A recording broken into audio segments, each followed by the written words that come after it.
Hello, and welcome to Dark Frontiers, a conversation about the science of black holes.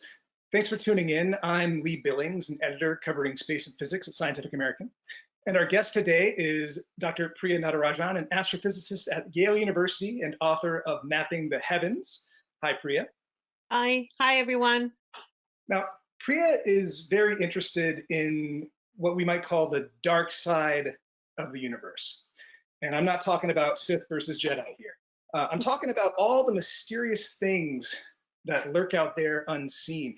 Dark matter, dark energy, and oh yeah, black holes. So Priya, again, thank you for being here today. Now, before we really get into it, I want to do a minor bit of housekeeping for everyone watching.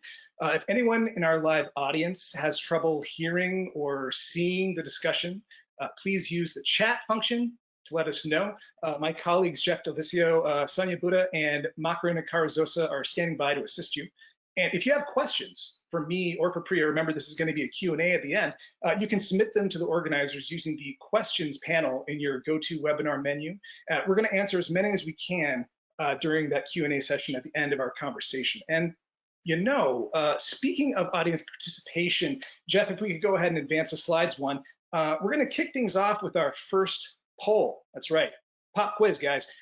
This is one of three that we're going to be doing throughout the presentation. The first question here you can see is, how massive can a black hole become? How massive can a black hole become? You're going to have about 30 seconds once this kicks in, and there will be multiple choices, and then we're going to read them out. We're going to have Priya talk about it really quickly. Then we're going to get into the meat. So let's go ahead and have this first poll, folks.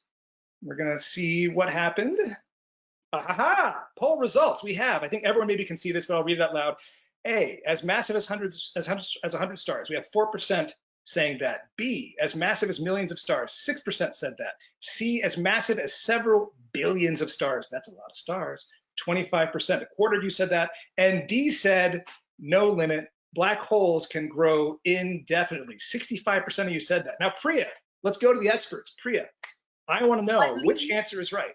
Right, Lee, do you want to take a shot first? So I thought the answer was D. Black holes can grow indefinitely. That's kind of what I thought, but I've kind of cheated. I had a little bit of behind the scenes coaching on this. Apparently, Priya, that's not the right answer. It's not the right answer. Okay. So in fact, it turns out, we did some work about 10 years ago where we showed that from what we understand so far about black holes, they actually kind of limit their own masses. So they stunt their own growth eventually.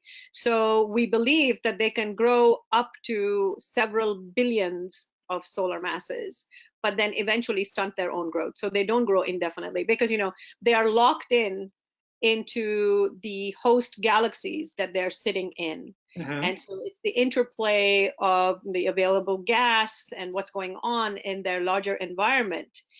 And what they actually do, black holes do to impact the environment, that they're sort of naturally, they stunt their growth. So a galaxy of a given size ends up having an optimal size black hole. And so it doesn't grow indefinitely. Okay. I'm trying to imagine some kind of weird scenario where there's a big galaxy cluster with hundreds or thousands of galaxies, and somehow they all just glom together, and then it all feeds one big central one. But maybe we'll get to that later, whether or not that's feasible. Because we'll get to that later. We'll get to that later. Yeah. Because what I want to get to right now is actually the first section of our talk. If we could have the next slide, please. We started out just the basics, how black holes became real. And I want to start really quickly with an anecdote for you, Priya. This is actually based on a real life experience of mine, a real friend of mine.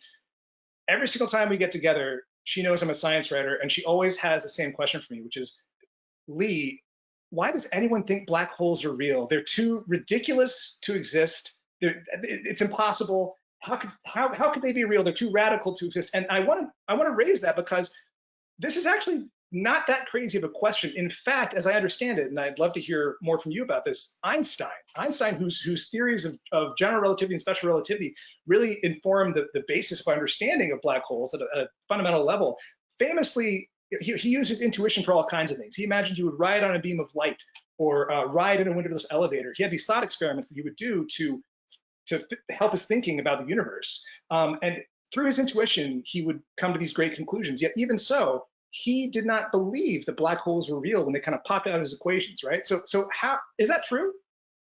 That is true. So Einstein was really quite an intriguing person, like, and he was a real sort of holdout when he came up with the most radical theories that completely transformed our understanding of the universe, right?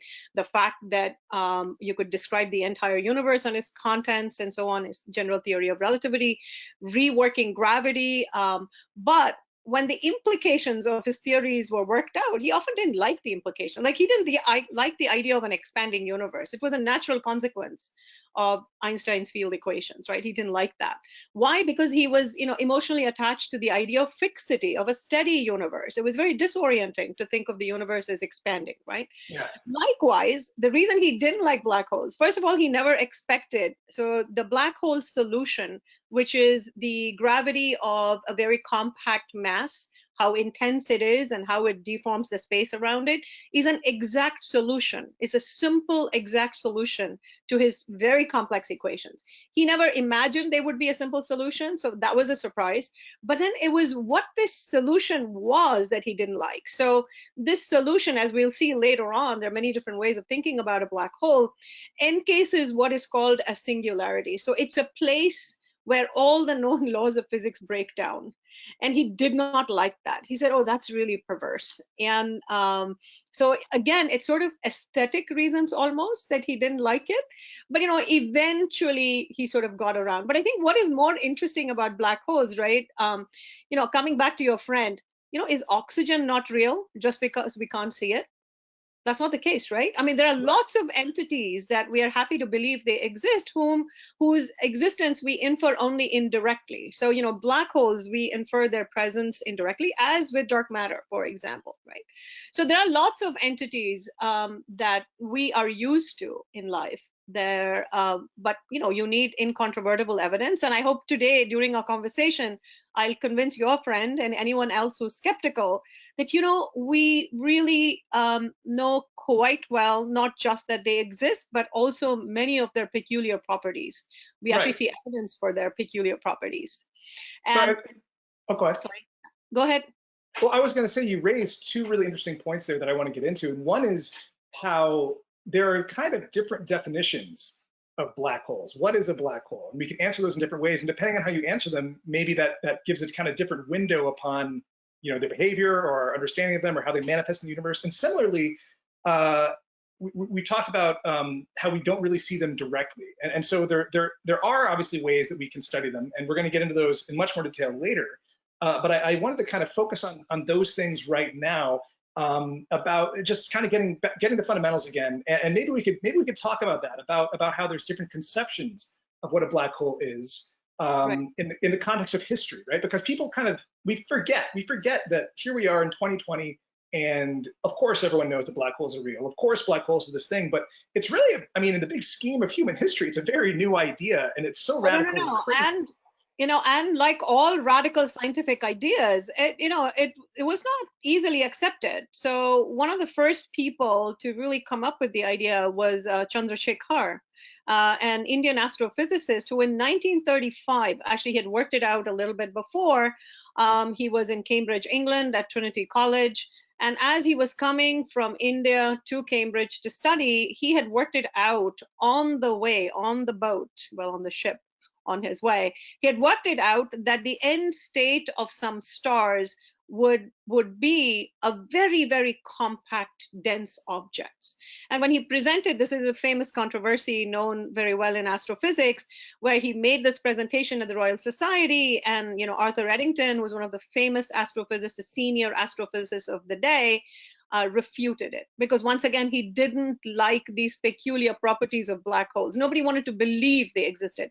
So it took till about the 1960s when we sort of had the first evidence of the end states of stars. So stellar corpses have, there are different kinds of corpses depending on the mass of the birth mass of the star. And so Yeah, when they discovered one of the possibilities, they knew that, aha, so the other possibilities could exist. And so that's how they really became real, as in observationally. I see. But and I think that part of the reluctance is because of what peculiar things these objects are. They're so enigmatic. I mean, this is what I find so seductive about them, right? That you kind of think you understand them. There are a bunch of different ways to think about them, and you kind of hit a wall every which way that you think. You feel slightly illuminated, but then you can't grasp it. So could we have the first slide, please? So, Three I mean, ways to think about it. Yeah. yeah, so three sort of different ways of thinking about it. And the reason these three different ways allow you to make sense of their properties. And of course, black holes are simultaneously everything, right? Right. All these three things. So one way to think about it is the kind of strength of gravity that they exert. So for example, a black hole, the gravity is so intense that not even light can escape, which is why they're called black holes. So the way to intuitively think about it is, if we launch a satellite from the Earth, say Cape Canaveral or whatever, right? For the satellite to escape the gravity of the Earth, we need a rocket. We need to blast out at a velocity that's about 11 kilometers per second. Yeah. And so that's why we need the boosters. We need the rockets, right, to boost it out of Earth's gravitational field. So if you can imagine, that gives you a sense of sort of the strength of Earth's field. For a black hole, that speed that you would need to launch anything with is the cosmic speed limit, the speed of light. And of course, we can't make anything material get that close to the speed of light. So Right. that's one way to think about it. Now, real quick, before we go to the next slide, I just want to unpack a few things that I'm seeing here in this slide for some of our viewers. I'm noticing at the bottom, there's a strange term here. It says Schwarzschild radius. Now, I'm assuming Schwarzschild must be a person. But could you That's tell right. me what that is? Yeah, sure. The Schwarzschild radius, Schwarzschild is a person. This was named after Carl Schwarzschild. He is the person who, right after Einstein announced his theory of general relativity, he was fighting in World War I in the trenches. He heard about the lecture, worked it out, got the solution of the black hole, which is the sort of the intense gravity. He mapped out the shape of space around a black hole. Wow. And the Schwarzschild radius is sort of an odd, weird radius region around a black hole that is also called the event horizon. This is the point of no escape. Okay. So basically, you have a black hole, it has this boundary called the event horizon, and anything that makes it in, including light, cannot make it back out. So it's the point of no return, if you will, for a black hole. And to give a sense again of why is the gravity so intense and how could it be, and what do I mean when I say it's really dense and compact? So if the Earth were to have the kind of gravity that a black hole does, all of us, everything on Earth would have to be crunched to the size of a penny. Wow. Including all of us. Not all of us right now talking everything. Yeah. That's frightening. It's really fantastically dense, incredibly dense. So could we go to the next slide, please? So another way to think about black holes, and I think this is what I was mentioning earlier, this is what Chandrasekhar came up with, is thinking of them, understanding that they are the end states of stars. So if you have massive stars, so if you have the birth mass of a star to be about 8 times that of the sun or above, then after finishing its life cycle, exhausting all its fuel, it will actually explode and end its life as a black hole. Okay. And then the way that works, so we mentioned that there's another kind of stellar corpse earlier, and I think they might be pictured here, all of them. We have white dwarfs, there are 3 things. White dwarfs, and then there's neutron stars, and then black holes, right? Black holes. That's right. But black holes I'm going to do a little bit of that have these peculiar properties, the most peculiar properties. Neutron stars are intriguing each one is intriguing in its own way. But neutron stars are just packed with neutrons, right? And a black hole is just much more compact. And so a neutron star is basically, as you said, it's like a big giant neutron, essentially. It's a star the size of a city or something like that. A teaspoon weighs as much as, I don't know, Mount Everest. Right. Yeah. And then if you just throw a little bit more mass on there, a little bit more of something, I guess I could do a couple of different things. So we don't need to get too technical, but if you threw enough on there all at once, presumably it would just collapse straight away to become a black hole. That's right. Wow. If you throw enough mass, you could, and the black hole is much denser. I mean, I think relatively speaking, a black hole is much denser than a neutron star, and it has this peculiar property of having an event horizon. Right. And speaking of which, let's go to the next slide as well, because I think that this is a good segue here. What I want to notice here, and I want you to take a lead in a moment, but we've been talking about, you mentioned singularities earlier, about this place where everything kind of comes together in a very literal sense, and all our theories break down, all our understanding breaks down. We can't predict what happens. But that's not the same thing as an event horizon. So let's just distinguish No. those two. Right. Yeah. Yeah. So one of the fundamental contributions that Einstein made, the reason we all think hero worship him, is this profound way in which he was able to link mass, the shape of space, and motion. So he sort of showed that sort of the geometry or the shape of space is defined by the distribution of masses. So you can think of, you must have all heard this analogy of the entire universe as a sheet, a four-dimensional sheet or a tarpaulin or something, and every piece of matter in the universe causes a little pothole, is pockmarking the universe, this sheet.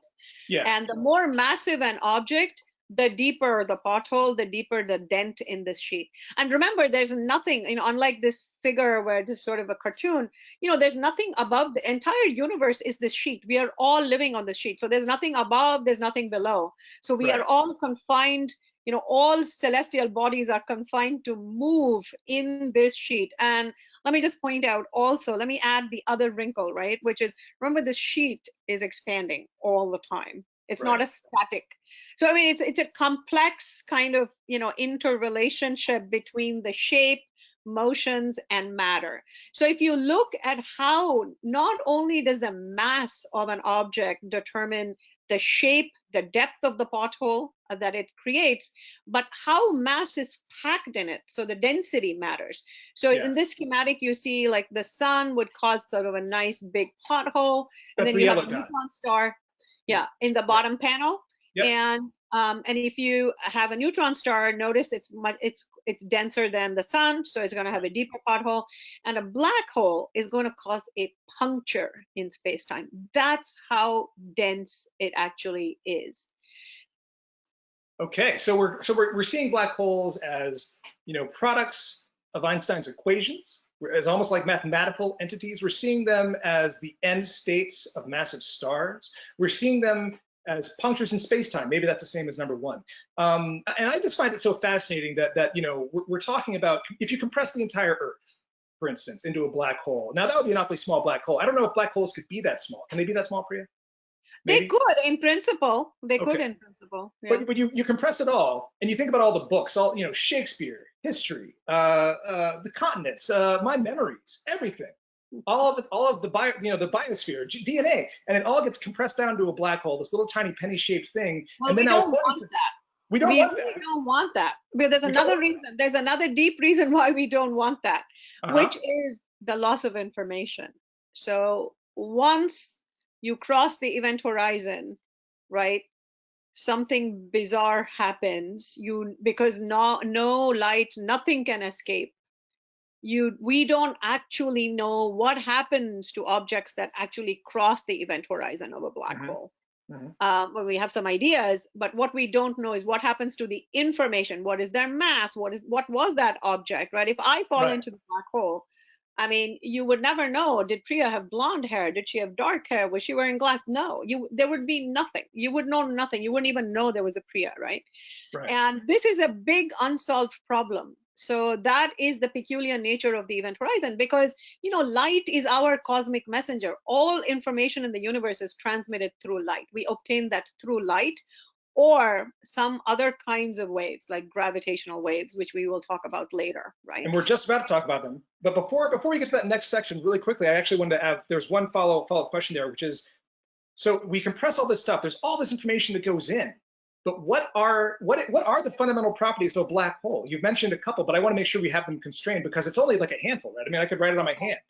Yeah, it's basically three properties are needed to fully define a black hole. Its mass, its spin, whether it's spinning or not, and its charge. for most astrophysical black holes, charge is not really a relevant quantity. But so it's mass and spin. So that's what we're really after in astrophysics. We're trying to measure masses and spins, because the measurements of masses and spins, then we can confront that with our theoretical understanding of how black holes grow and so on, and test our models.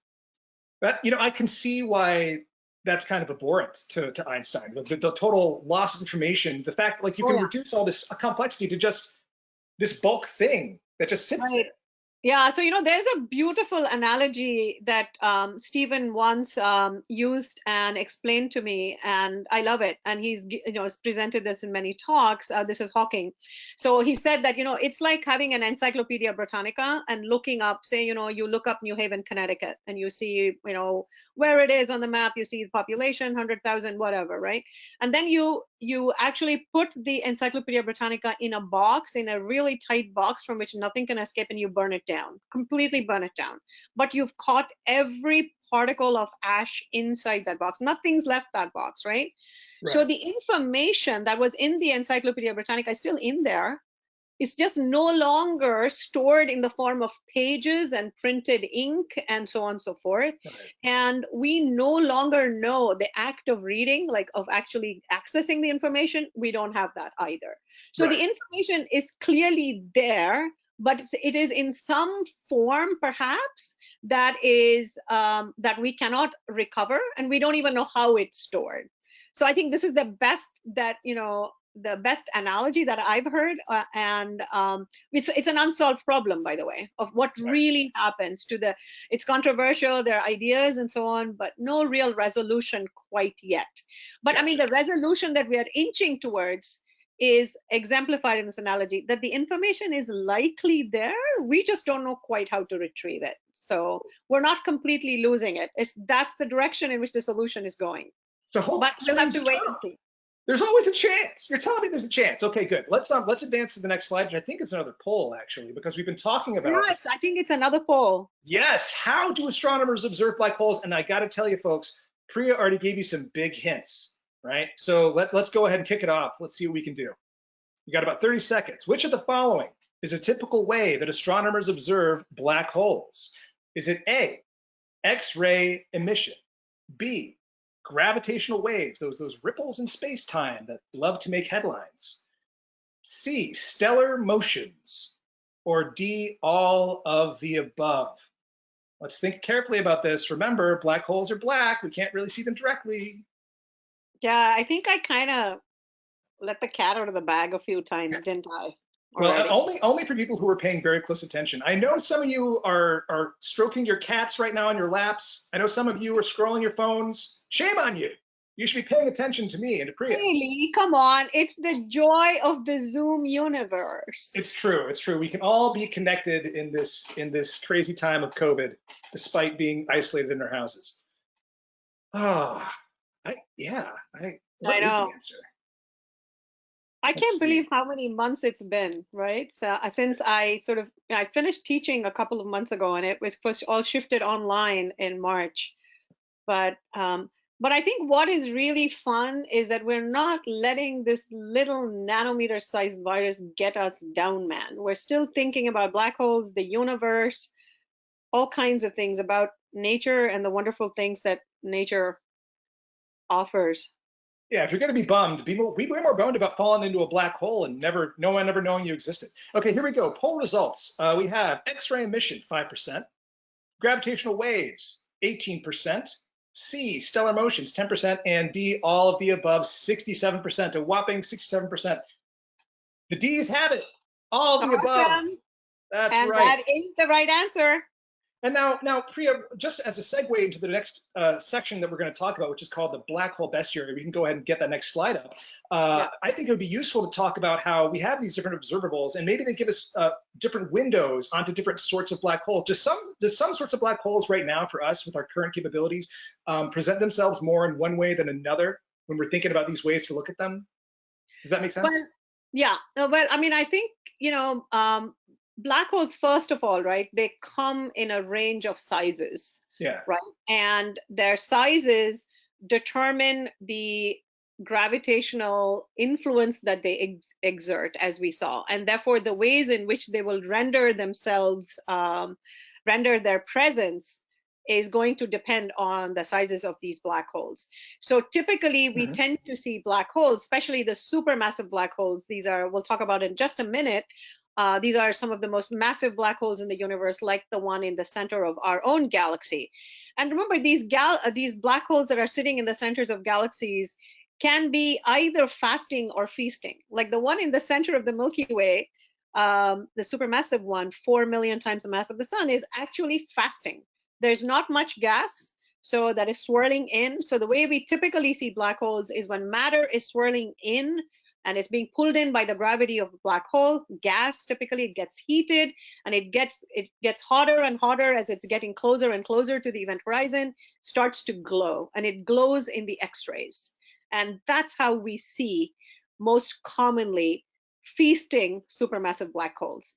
So stellar mass black holes, on the other hand, they are having little feeding episodes. So if you have a stellar mass black hole that is next to a star that strays close, or it's bound to another star, then it could start feeding, slowly ripping the star apart and start feeding. So once again, that gas as it falls in. So you always see sort of these dying gasps of gas around black holes. Then for the black holes like the one in the Milky Way, we actually see them in a completely different way. They're not feasting. So what they do is they control the motions of the stars that are right nearby. So can we Mhm. go to the next slide, please?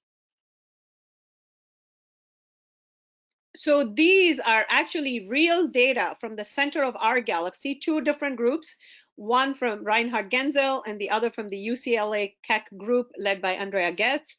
And these are the same stars whose motions are being followed. And this is real data. So you see the clock on the top, right? Yeah. And notice that these orbits are closing in. So it's like the solar system, right? We see the planets on elliptical orbits, and the sun is one of the foci. And you know, the most massive object in the solar system is the sun. Similarly, the black hole is really sitting right there.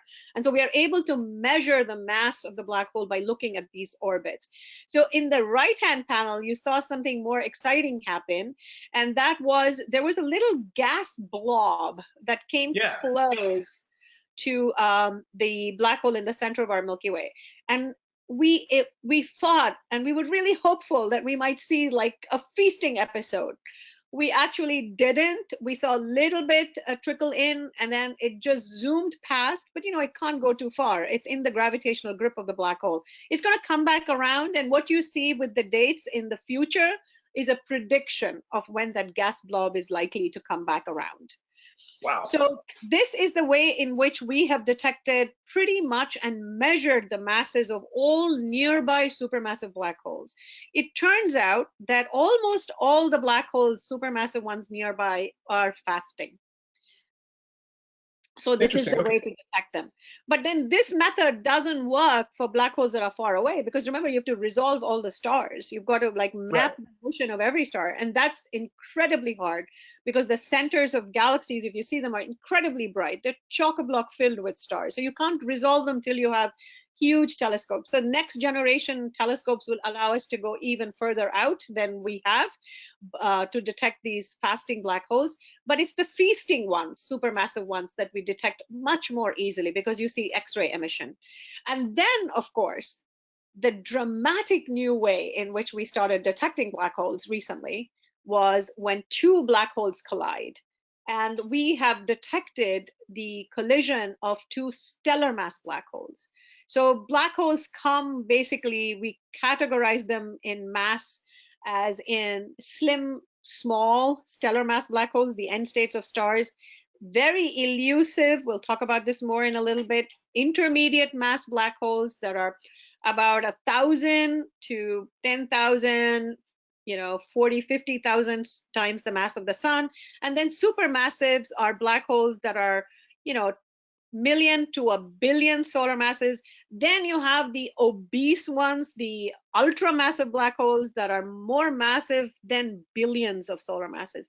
And the reason you might say, well, this looks kind of arbitrary. Actually, it's not arbitrary the way we've classified them, because they have different ways of being born.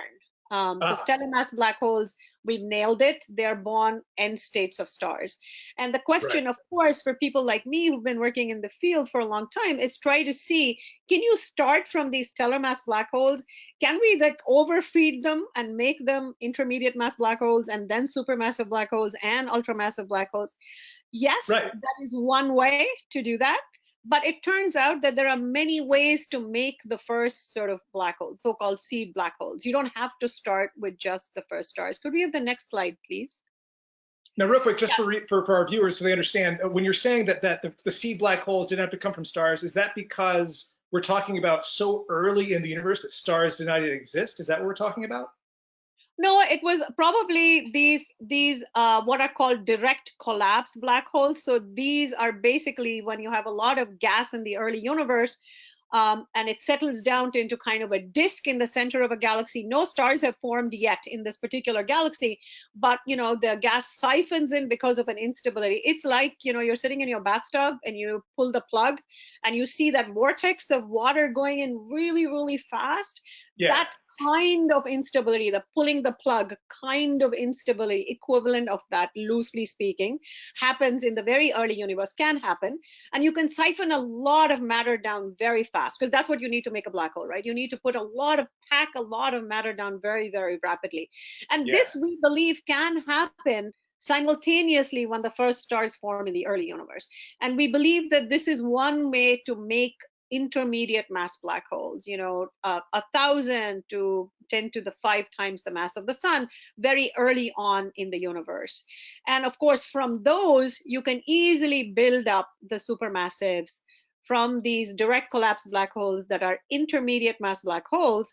In the very early universe, you can build them up very rapidly to actually make very supermassive black holes, even early on in the universe.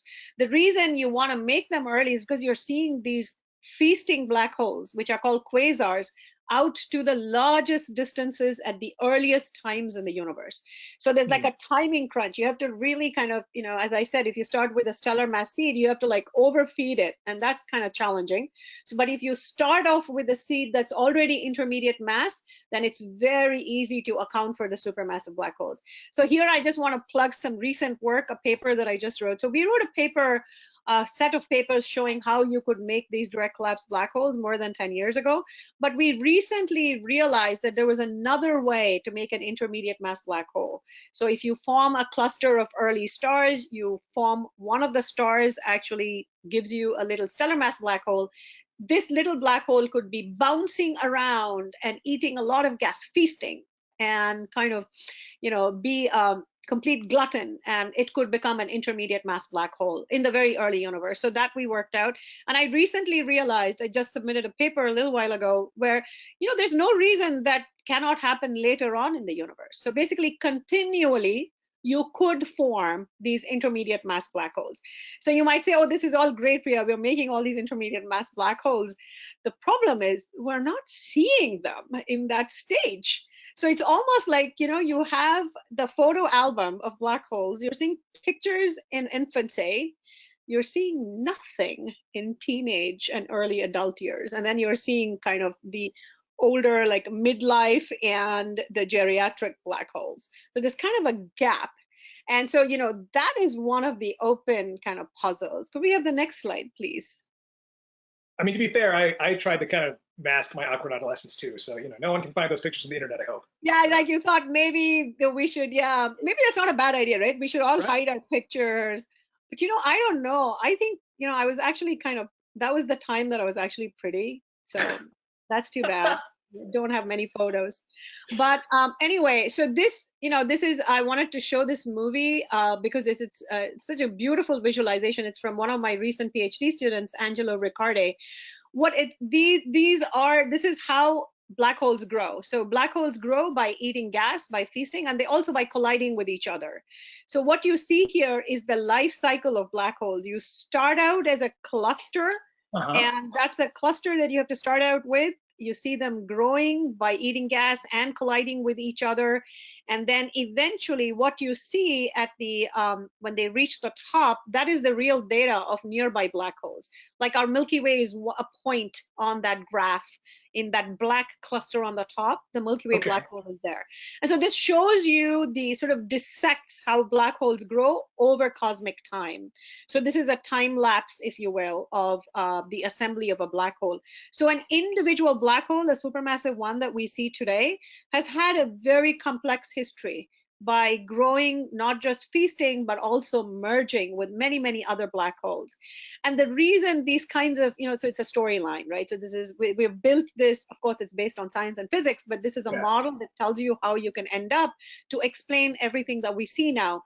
So one of the intriguing things that we see is that that's what is shown on the right panel. The size of the black hole that you find in the center of a galaxy, in the central galaxy, is adjusted to the size of the galaxy. Somehow the galaxy and the black hole know about each other, as it were. And this is where we come back to the start, to our first question. They somehow know about each other, so they regulate each other. So in some sense, the inner part of the galaxy kind of controls the feeding of the black hole. And as I'll tell you in a minute, black holes actually kind of burp. And so they sort of burp and they emit and push stuff around in galaxies as well. Right. So there's a kind of intimate relationship between the inner part of a galaxy, the stars in the inner part of a galaxy, and the black hole. And so we've been trying to work out, as astrophysicists, I mean, is this just a mere correlation or is this actually causation? So that's the deep question. We actually think it's causation, and that's what these models show you. Yeah, this is kind of, I'm kind of an exoplanets and astrobiology guy. I mean, I really love black holes and fundamental particles and all that stuff too, but my heart is in big dumb objects like that you can live on, right? That I don't want to fall into it and just become a wisp of plasma. I want to talk to aliens. And I was wondering, the relation to that is with this is, you're talking about this correlation that might exist, this causation that might exist between the central black hole, the central supermassive black hole, and the environs, the outer parts of the galaxy, the whole galaxy as a whole. So, I mean, doesn't that kind of mean, because I think people would want to say a lot of times, oh, who cares? Who cares about black holes? Sure, they're out there doing their thing, they're feasting, they're famine, they're fasting, they're burping, but who cares? They're so far away, it doesn't affect our life here at all. But I mean, isn't there, if a central black hole in a galaxy controls the size of the galaxy and can burp out things and cause problems, doesn't that kind of to some degree mean that, I mean, we might actually have the central supermassive black hole, the Milky Way, to thank for our being here to some degree, or maybe it's just that there is a relationship. That's a great question, because I mean, I think, okay, first of all, we are very safe. We in the solar system are very safe from the central black hole of the Milky Way. So let's not worry about our personal fate. But absolutely, I mean, I think that in many ways, we thought that black holes, because, in the grand scheme of a galaxy, right, I told you they're massive and all of that. Or if you take the Milky Way, the mass of the black hole is 4 million times the mass of the sun. The mass of the galaxy is 10 to the 12. It's 1 million times more. So the black hole is really tiny. It's, in the grand scheme of things. However, it punches more than its weight in terms of what it does to regulate the galaxy. So we used to believe, when we first measured these masses, right, of black holes from the motions of stars, like we just saw, people thought, okay, you know what? They can't count for much. They're the mass budget of a galaxy, they're nothing. It turns out, and so they must play a very marginal role. So it turns out that actually they punch much more than their weight. They play a central role in shaping galaxies. So one could kind of poetically say that, maybe we wouldn't even be here if black holes and galaxies, the centers of galaxies, were not so tightly locked in, right? That the galaxy and its ultimate shape and its fate and what it looks like is shaped by the central black hole. Wow.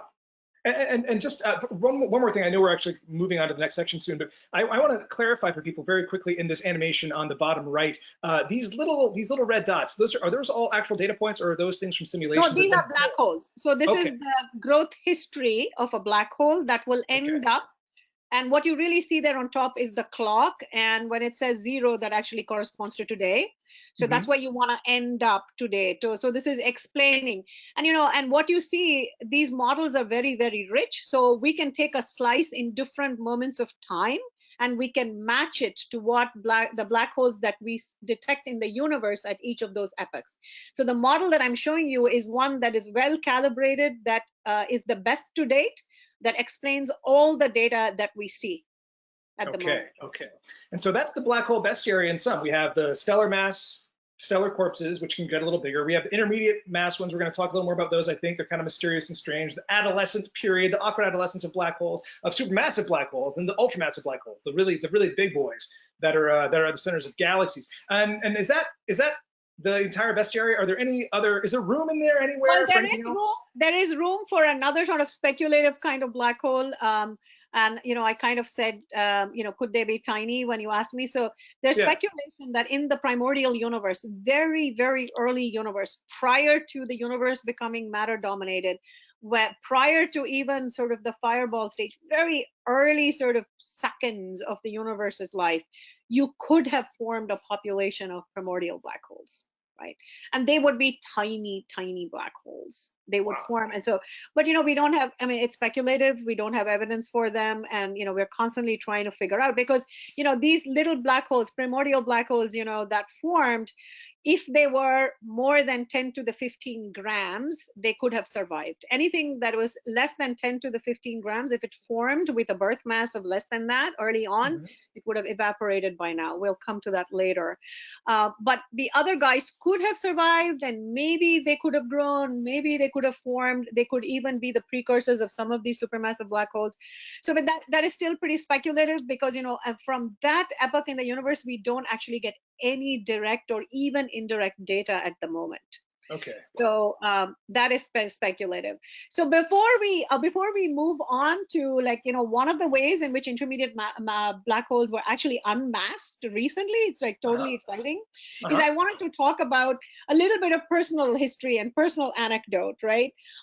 Which is, we always think about, so this correlation that we just saw in the previous slide between the size of the black hole and the galaxy, the Yeah. stars in the galaxy, the inner regions of the host galaxy. I mean, one of the things, so that result was published in 1998. And I was a graduate student at Cambridge, Cambridge, England. And I realized at that point that if this little black hole had to somehow impact this large galaxy, because remember, this Schwarzschild radius is tiny, tiny, tiny around the Right. black hole, okay? Yeah. It is well, well, well inside. When we saw the Milky Way, the stars moving around, remember, those stars are well outside the Schwarzschild radius, Right. like almost a million times outside. So the Schwarzschild radius is like a tiny region. So, right. So if the black hole, that is, you could think of the black hole as the event horizon, how does it have a reach that far out into the galaxy, right? So the Right. first speculation, so, I was young and bold and radical, and I said, okay, you know what? There is a way in which we've always been fixated thinking about black holes as things getting swallowed into black holes. What if this energy that is being emitted as matter is falling into the black hole could be tapped somehow and be used to push gas out? It behaves like a piston.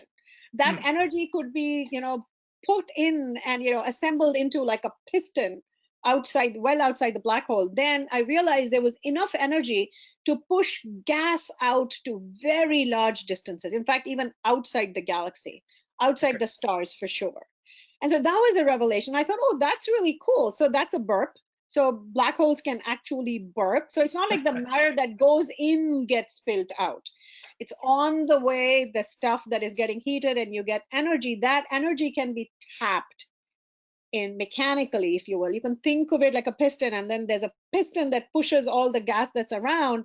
And it turns out that those gas blobs, I realized that those gas blobs would glow in a very special way. There'd be large blobs of gas, and they would actually glow in the X-ray because they would cast a shadow on the cosmic microwave background radiation, which is sort of the relic radiation from the Big Bang.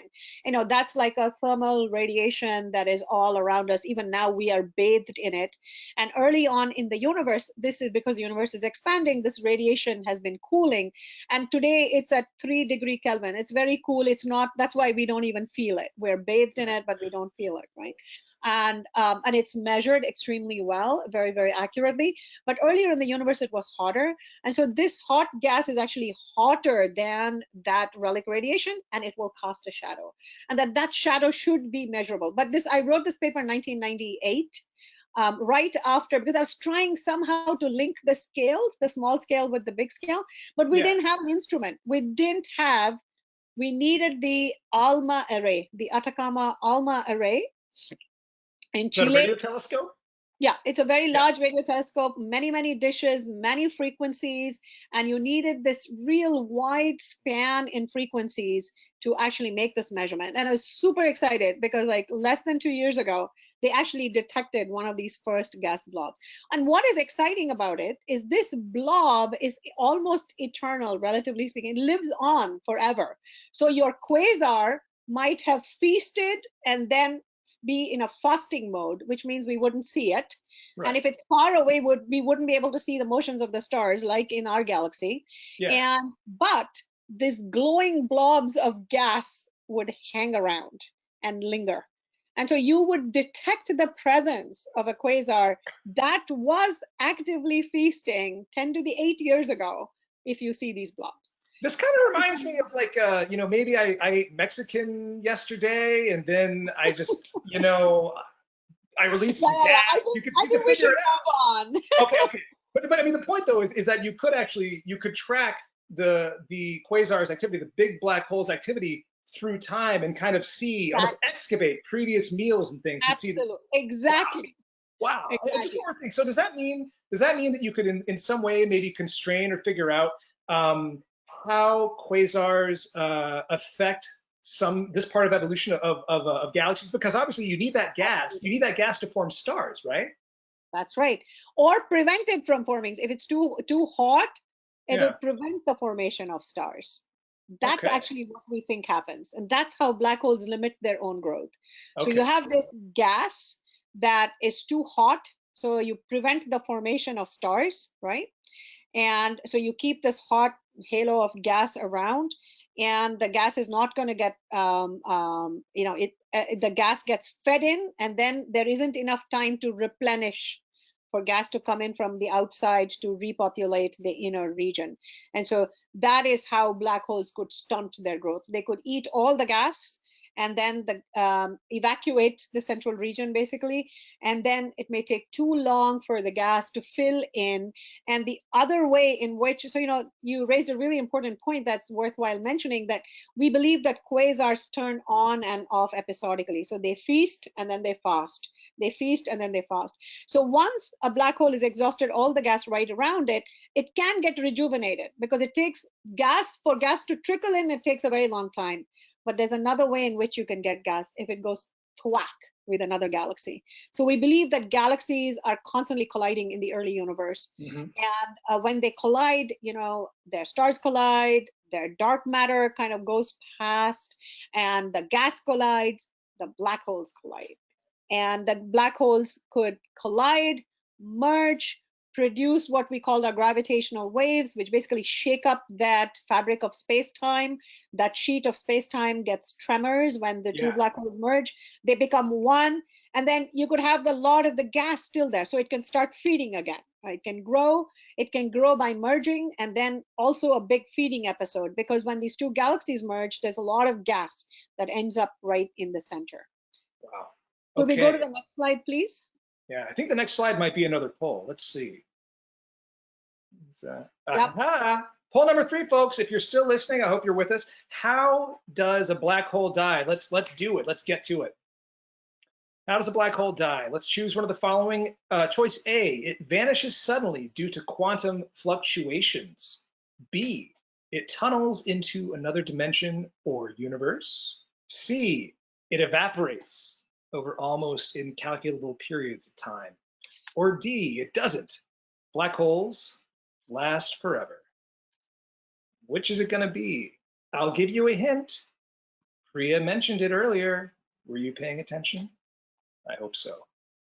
Yeah, I think this question is something that people love to speculate about because, we are so hardwired to think about life and death, and that, the sense of our own experience of life on Earth, that, the sort of the notion of eternity. I mean, I think in a way that's what is so incredible about the cosmos, right? The kinds of timescales that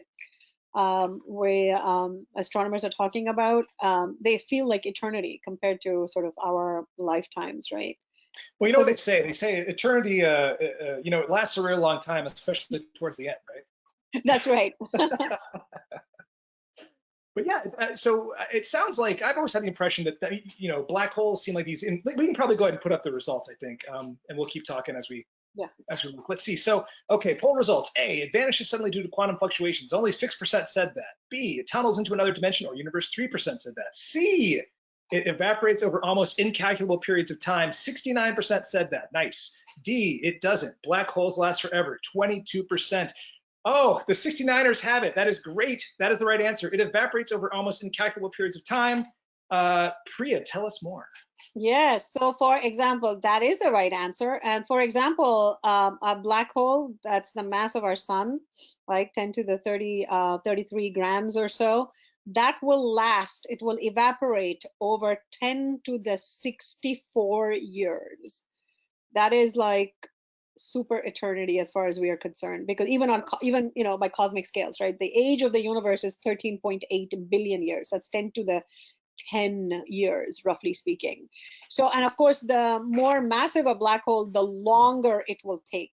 So, as I mentioned earlier, the only black holes that could have formed and evaporated sort of without a trace already are ones that might have been born at the Big Bang with a mass that is less than 10 to the 15 grams. Okay, Wow.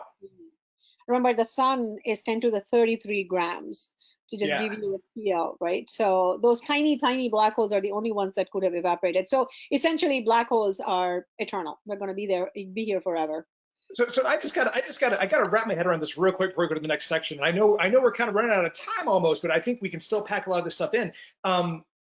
So we're talking about these things evaporating, and I understand you mentioned Stephen Hawking earlier, and obviously this is due to a process called Hawking radiation, Yeah. which we can get into a little bit if you want to. But I had a question. So everyone always talks about this slow, sedate evaporation, and I guess maybe it speeds up and gets more intense the smaller the thing gets. But what happens at the end? Like, does it just kind of fizzle out, or does it explode at the very end? Like, what is it like? Do we know? Well, we don't know. We think it becomes a singularity. We're back again to Right. a singularity, right? Okay. The so-called naked singularity, where maybe my mind's being blown right now. Okay, and the other thing is just these time scales again. So you mentioned that black holes are going to be around practically forever, anything above stellar mass and size.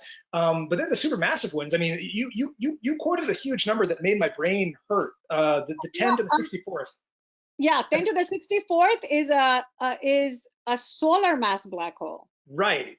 Just So the solar mass. supermassive All these ones. tiny stellar mass black holes, we're already talking about just, those that are detected by the LIGO collaboration. They've crashed into each other, Yeah. gravitational waves. These guys would live for more than 10 to the 65 years. They would live forever. So, I Practically. mean, not only are black holes littered of every size, littered everywhere in the universe, tiny to the ultramassives, they're also going to basically hang around and be there. They're going to witness everything. I mean, I've heard some people speculate that, people think about like proton decay, the idea that the protons that are inside your atoms are in the nuclei of your atoms are actually going to decay at some point because they're not stable. And so no one has, I think, the time scale pegged to that exactly. But I've heard that, the notion is that eventually they're going to decay, which is bad news because then that means you just crumble apart into nothingness. So I guess in some sense, falling into a black hole, a supermassive black hole, would be really bad because you would die. But on the other hand, you would kind of stick around maybe longer than anything else, right? Sure. I mean, it depends on what you want to do with your life when you're sticking around, right? I mean, Right. if I can't have my favorite flavor of frozen yogurt, I mean, life is pretty pointless. I'm And just if I trying to, can't work there's on black silver holes, lining to every cloud. pardon? A silver lining to every cloud. Yeah, That's right. No, but we're also, being can you urged. imagine if you Okay. cannot enjoy doing science, listening to music, creating and enjoying art, if we can't do any of these things, what's the point of living forever? I mean, really. Yeah, it's true. But So we should probably move on, right? let's move on. That's right. We're going to have to go to kind of hyper speed. We're going to have to go faster than the speed of light now, guys. This is part 3 of what comes next. And let's actually go ahead and go to the next slide from here. Yeah. We need to talk about next generation facilities and observations that are going to really tell us even more about black holes, the real dark frontiers. So let's look at this. Right. So coming back to this elusive stage of intermediate mass black holes, so it turns out, right? So you might think, as I've gone on and told you, supermassive black holes in the centers of galaxies and so on, it turns out that's where we were looking for intermediate mass black holes. So we were looking at tinier galaxies. We thought, okay, you know what? We know that the scale of the black holes and that of the galaxies, they kind of scale that correlation. So to find an intermediate mass black hole, all we have to do is to look at a, fainter and fainter, tinier and tinier galaxy, like a dwarf galaxy, wimpy galaxy, right? It Just that turns easy. out that that is hard. We're starting to have hints, but the thing that we have missed, and this was the very exciting detection and measurement now of the mass, notice that little circle on the left-hand panel. So that is an image of taken from Chandra Space Telescope and the Hubble Space Telescope, overlaid X-ray and optical image. And notice the little circle that is off-center. Yeah. That's the intermediate mass black hole. So we've been looking in the wrong places. They're not necessarily at the center. They're kind of wandering around in the outskirts of other galaxies that actually host supermassive black holes. So these guys likely off center. Then you might say, hey, how are we seeing them? We're seeing them because they're glowing in the X-rays. They're still feeding. So some of them are feasting. So you pick them up. Second, this one was actually detected because of something called a tidal disruption event. A star sadly skirted close by and got completely ripped apart, and so that flare was detected.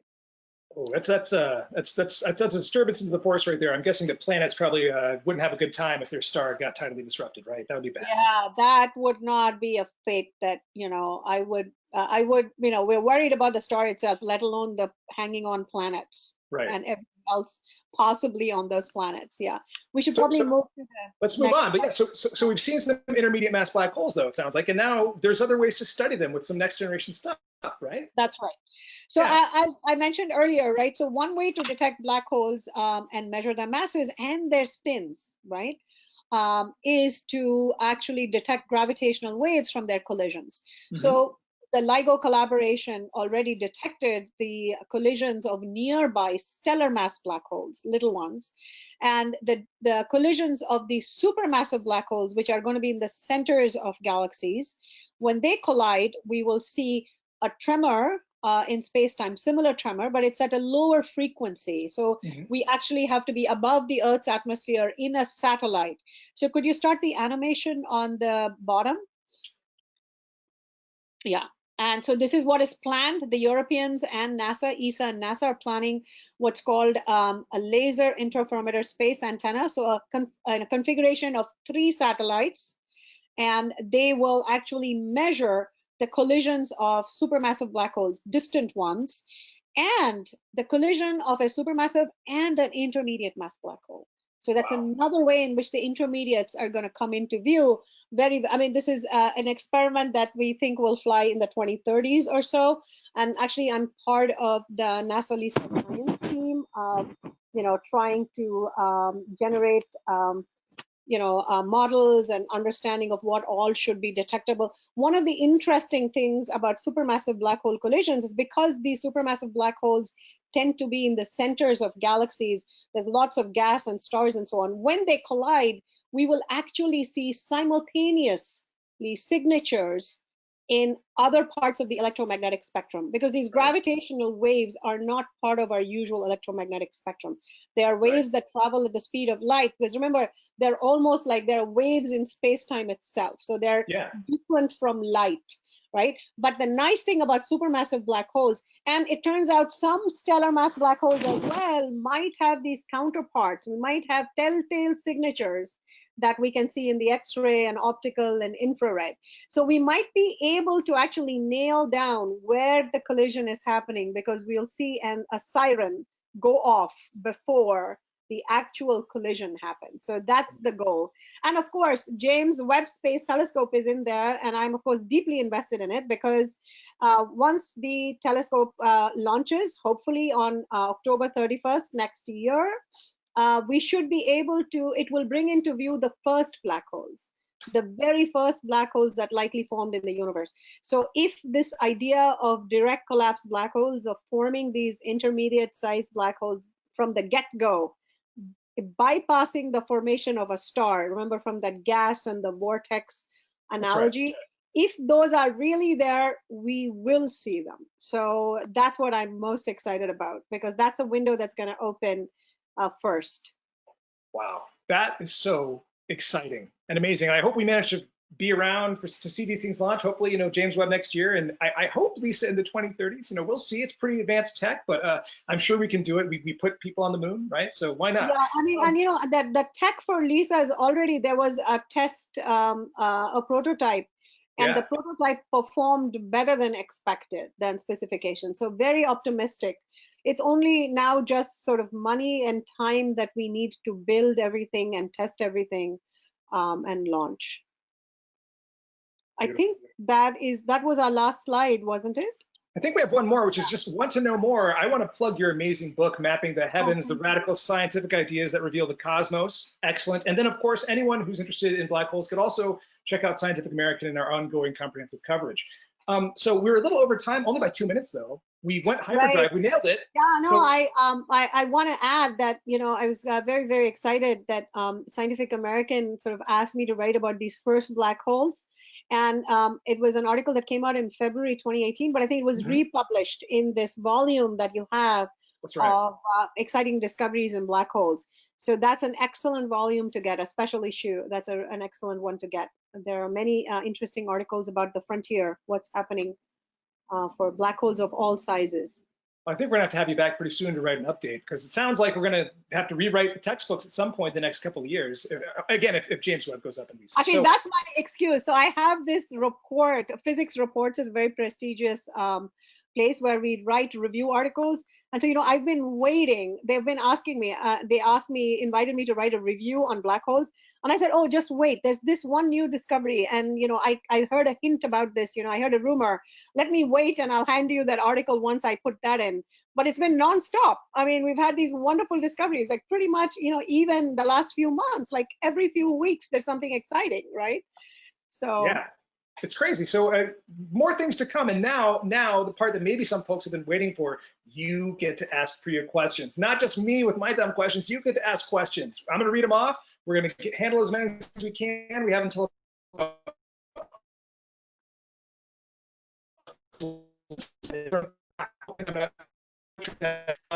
is your theory about Can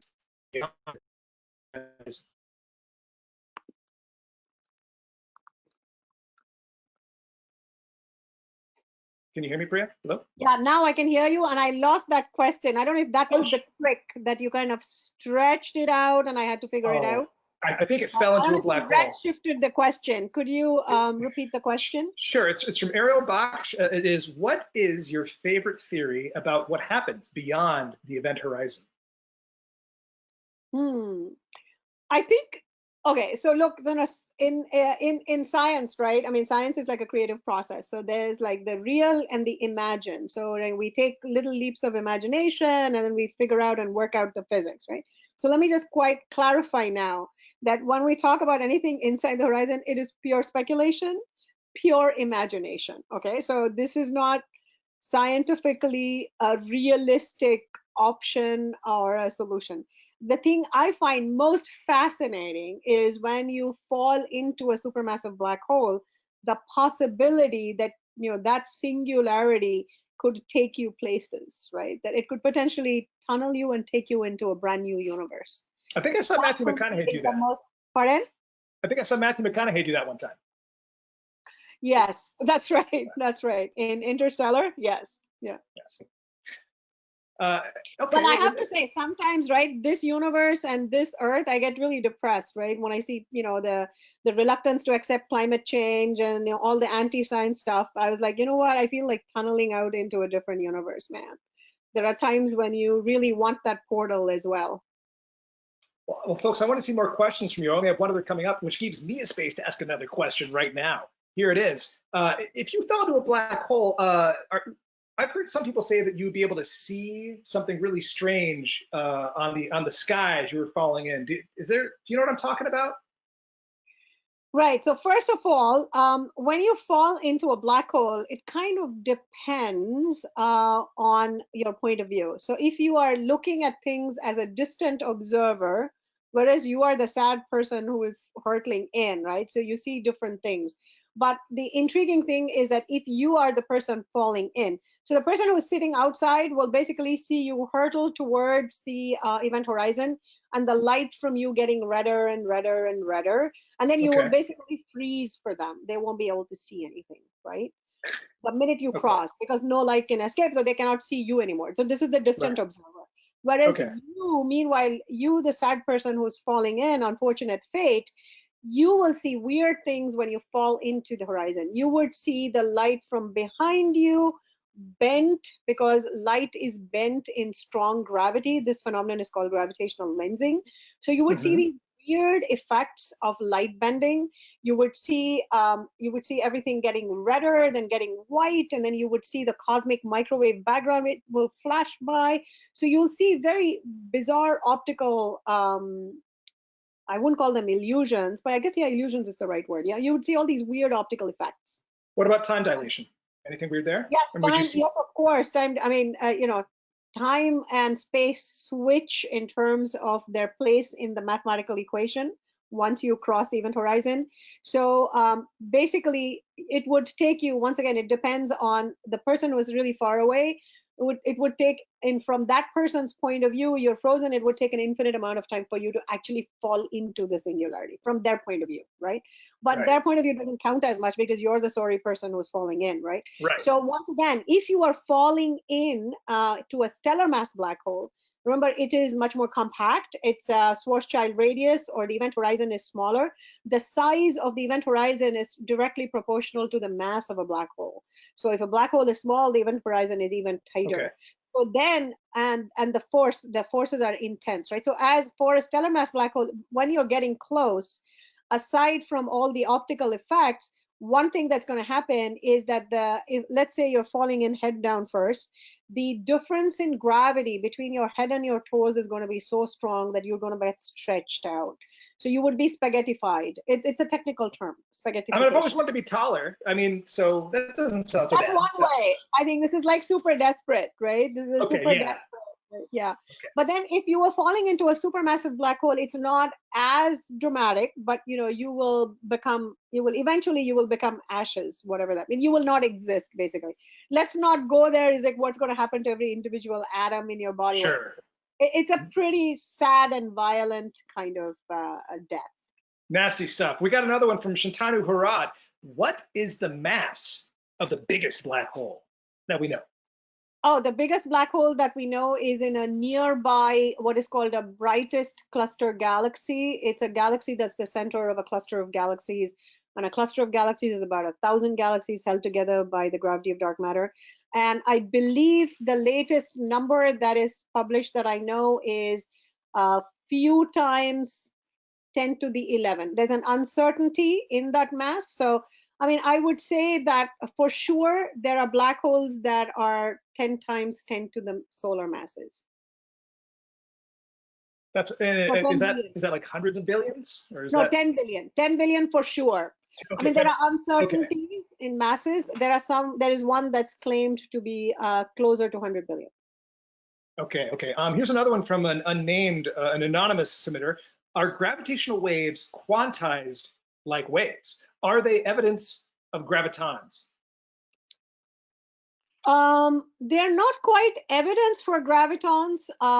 Gravitational waves, we believe, propagate through gravitons, loosely. So, we think about, light as photons. Similarly, we think that gravitational waves have gravitons associated with them. We do not yet have, from the measurements that we have currently made, we can reconcile that picture. It doesn't mean that we've tested that picture or that Okay. we've detected them. Okay. So gravitons, we think they're there, but we haven't found them yet. There's no detector that said ping ping ping gravitons detected for sure. Okay. Okay. Wow. We just got a bunch. Just a huge number came in. Let me sift through them very quickly. Why are black holes at the centers of galaxies? I think we covered that a little bit. Unless you have more to say, there's many more. Let's see. What do they want to? That was it. Just why are black holes at the centers of galaxies? I think we kind of covered that a little bit. I mean, Right. basically, they're at the center of the They galaxy. end up sinking. They're quite massive. They either form there. We know that many of them form there to start with, because I told you that the formation of the black hole and the growth of the black hole is intimately tied to the assembly of stars in the center of a galaxy. So some of them are born there, some of them end up there because of mergers. They get thwacked and sent to the center. And then we also believe that if you had that that intermediate mass black hole that we saw that was wandering in the outskirts, we think it'll eventually wander in and get pulled into the centers. It could take a long time, and some black holes could be lingering around, right? But Right. in general, you either make your way in wandering or during a collision, or you're born there. Okay. Very cool. So there's a couple of different options. Here's a fascinating one from Kalam Eridani. What do you think will be the next multi-messenger method that most greatly influences our knowledge? LISA, neutrinos, radio waves, gravitational wave decryption, or something mathematical? Wow, there's a lot of options there. That's a lot of options. I'm just going to pick my favorite. I think my favorite, so multi-messenger is basically this idea that you would see a phenomenon in many, many different wavelengths, obviously with some time delays because of the processes that produce them.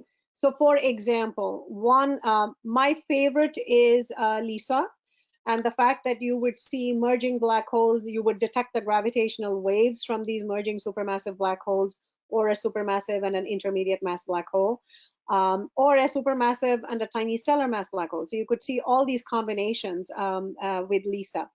That is my favorite multi-messenger phenomenon, because in this case, we believe that one of the ways in which, so when two galaxies merge, their black holes are going to merge. So every black hole in the center of a galaxy has a feeding disk of gas that is sitting around it, and that's called the accretion disk. And so when the second black hole during a merger is brought in and thwacked into the center, it will fall plop into the accretion disk. So that is gas, and this gas will torque and drive these two black holes together in the final stages, right? So remember, black holes are so tiny that when two galaxies merge, they're going to miss. They're not going to, you're not going to be able to hit them and make them stick, as it were, and collide right on, right? They're going to kind of miss. They're going to get, trapped around each other, grinding closer and closer, and then it's going to plop into that feeding disk of the bigger one. And so the secondary will slowly kind of spiral in that disk. And that entire process of spiraling in, because it's gas, it's going to be glowing. We're going to be able to see it feeding. It'll feast because it's going to be embedded in gas. So we'll see a precursor to the actual collision in electromagnetic counterparts. We might see it in optical, infrared, radio, and so on. And then after the two black holes merge, remember, there's still a lot of gas around in galaxies. So after that, there could be a super feast. There could be a gluttonous feast where basically all the gas that's left over in the center is going to go thwack into the very massive black hole. So you could see various stages, and that's why it's my favorite in the multi-messenger. You could see precursors, You would then see, so you would see precursors that would alert you a week before, a year before, months before. Then you would see the actual gravitational waves. And then after that, you could see a postcursor, another feeding episode of the very massive merged black hole now feeding and evacuating all the gas that's right around it.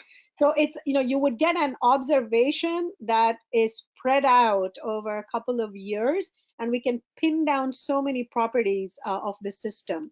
So that's why that's what I find super fascinating. That is super fascinating. And also, I just want to say, I want to lobby for you making those technical formal terms, both plop and thwack, when we see this. I want to hear, That's I want to right. see those in papers. So, okay, we've got a I'm few going to more. get a bit of a reputation, right? Like burp, thwack. I mean, it's bad. I have to kind of improve my lingo now. Here's an interesting one. It's from Lisa Holt. She asks, how big a role does dark energy play in a black hole's feeding slash fasting process? Interesting question. So it turns out that dark energy actually plays no role, because at some level, right, dark energy, if you will, is this large scale countervailing gravity kind of entity in the universe. So once a galaxy forms, right, it's like a little closed box. It's its own little universe. Remember, the galaxy itself is not expanding, right? So remember, dark energy is what we think is propelling the accelerating expansion of the universe. So once you form a galaxy, you have separated out from the expansion of the universe, which is why, our galaxy is intact, right? It's not being spread out and expanded out. Our galaxy is intact, the Milky Way, and we know that, right? Even nothing is expanding. Like the Milky Way is not expanding, the solar system is not expanding, because we have. So this is what we mean when we say a galaxy has formed. It has separated out, it has decoupled from the larger scale cosmic expansion. And it's the larger scale cosmic expansion where dark energy is relevant, and that is what is driving it. On very small scales inside, these objects are called collapsed objects in the universe. A galaxy is a collapsed region of the universe, which means that basically it's an airtight region that is its own entity. And so the black holes are sitting in the center of the galaxy. So by and large, they are really not affected by dark energy. Of course, the early formation of structure, etc., happened in the backdrop of dark energy being around, except that now we know from, dark energy was discovered only in 1998, right? The accelerating expansion of the universe.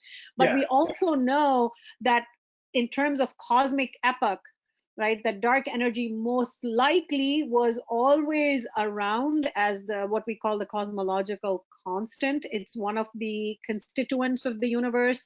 It's like the baseline energy of the universe, if you will, but that it was constant over time, and that the universe went through stages where the energy of the radiation dominated, then matter dominated, and then late in the universe, several billion years ago, like 5 billion years ago or so, is when we believe our universe became dark energy dominated.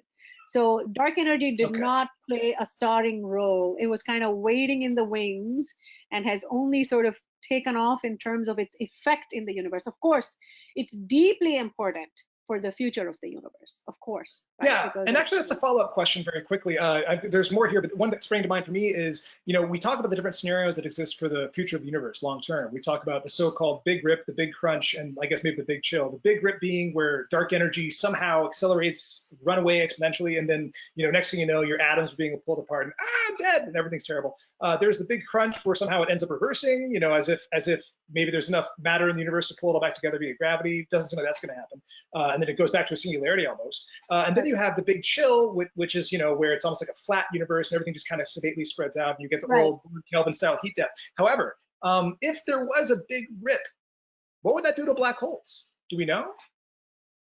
Well, we believe that, one way the big rip could impact black holes. I mean, it depends. It depends on the nature of dark energy in detail. So I think it Right, would be, right. we would have to work with a particular model to sort of work out what the consequences would be.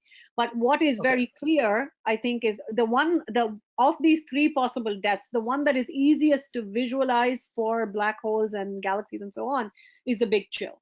So that's the one in which basically the universe is going to expand. Dark energy is going to cause the expansion to speed up. And so the distances between galaxies is going to grow very, very dramatically. It'll be a very lonely and isolated universe. And so the black holes themselves will be intact in the centers of galaxies, but nearby, the distance between nearby galaxies is going to grow so dramatically large. Wow. Okay. So folks, we only have about 10 minutes left, but I think that's time for enough questions. I'm going to try to squeeze in some more. Priya, are we good on time? You got some more time? Yeah? Yeah, sure. I have a few more minutes to Excellent. Here we hang out. go. So here is one from Juan Pablo Salazar. It is there any theoretical basis for wormholes? And would they be in any way related to black holes? Well, no, I mean, you can think of, if I want to be generous, I can say that, we can think about wormholes, this possible, this imaginative thing where I said that, you could tunnel into possibly another universe. So Mhm. that would be the wormhole. And I mean, that's what we saw in Interstellar, right? Which was, I mean, in every aspect, I loved Interstellar except for this one thing where, there's this little wormhole near Saturn or whatever, right, that they go through. But yeah, no, I mean, they're speculative. I wouldn't, yeah, they're speculation, Where's mathematical speculation. Yeah. where's Kip Thorne when you need him? Kip, log into the chat. Let's talk. Well, no, Okay, so let's. I think Kip would also agree that they are speculative. I mean, I think Mhm. he would like them to exist. I mean, so would I, as I said, right? We Yeah. all would like portals. I also want to be Matthew McConaughey. So I mean, maybe in that universe somewhere out there that can happen. Let's see. Now here's one from. I don't even know how to read this one. Hold on, I'm going to do it. I'm skipping that one. Here we go. From Hamad Yusuf. Will spooky action at a distance, we're going to have to define that. Will spooky action at a distance hold true when an entangled particle goes inside the black hole? This is a good one. This is a good one. So Well, first, let's define spooky action at a distance. so that's quantum mechanics. I think that is spooky action at a distance. It refers to the very smallest scale phenomena in which we have fundamental uncertainties. So facts, things like the uncertainty principle, Heisenberg's uncertainty principle, right? So where you cannot simultaneously measure the position and the velocity of a particle, and the kind of domain in which this separation between the observer and the observed kind of neat separation breaks down. So the very act of measurement influences the system that you are measuring. It tweaks the system, right? Yeah. So, I'm going to interpret this question as sort of a big picture question, which is that, right now we've unified all the forces in the universe, right? The four forces the four forces that we know exist in the universe: electromagnetism, the strong force, the weak force, and gravity, right? So the goal is to unify all the forces but so far, gravity, which is the force that governs the largest scales and is relevant over the cosmos, as we discussed today, has not been integrated with quantum mechanics, which is the physics of the small. So we don't yet have a theory of quantum gravity. A theory of quantum gravity, which would integrate these microscopic whatever phenomena with cosmic level sort of phenomena, so a force that acts on those ranges, that is the kind of theory you would need to actually explain what would happen, to have a good quantum description of what would happen if a particle falls into a black hole. So so this Hawking radiation that we talked about earlier, right? So one of the kind of, it's still sort of classical thermodynamics, but that is kind of gives you a hint of the kinds of things we're talking about. So, vacuum is not actually empty, right? So vacuum is basically particles and antiparticles whizzing and coming together, destroying each other, and then kind of, so there's a constant whirl of particle antiparticle pairs. And so Hawking radiation and this black hole evaporation, all of that has to do with the fact that right around the horizon, when you have these particle-antiparticle pairs, you could occasionally have one particle go into the horizon, whereas the antiparticle comes out, right? So you're actually losing energy, if you will. Right. So I think all I can say is that, we don't quite have a relativistic and a quantum level deep understanding yet to talk about the quantum mechanics of particles that fall into, but there are people working on it, and there has been quite a lot of progress made. And in fact, Hawking was working on it till his last few days. I think that's a beautiful answer, because you answered actually about 4 or 5 different other questions in the queue right there. And unfortunately, everyone, we are out of time at this point. I wanted to just tell everyone, that I hope you had fun. I had a lot of fun. I hope you had some fun, Priya, and thank you I so loved it. much Thank again. you. It's fun, right? So you shared your outstanding knowledge with us today, and everyone out there watching. Again, thank you. And I want to say, I have to plug, at Scientific American, we look forward to seeing you all at future webinars. And in the meantime, I really hope that you can follow us on Twitter, Instagram, and Facebook. Also, Priya has Twitter, and it's a hot place for astrophysics news. Let me tell you, check it out. Yeah, and also I have a webpage if you want to read more, little more technical stuff on the papers and the work. And look, I love black holes, and so it was a sheer pleasure for me to talk about something that I know it's really strange to say this, but I really care about black holes. I think maybe again, they're why we're here. We could just be the product of a burp of so this is thank you so much, and we can do it again sometime. James, we'll figure it out, right? Yes, and looking forward to many new discoveries. Meanwhile, stay safe, everyone. All right. I think I'm breaking up. I'll see you guys. I'll see everyone. Have a good one. Bye. Bye.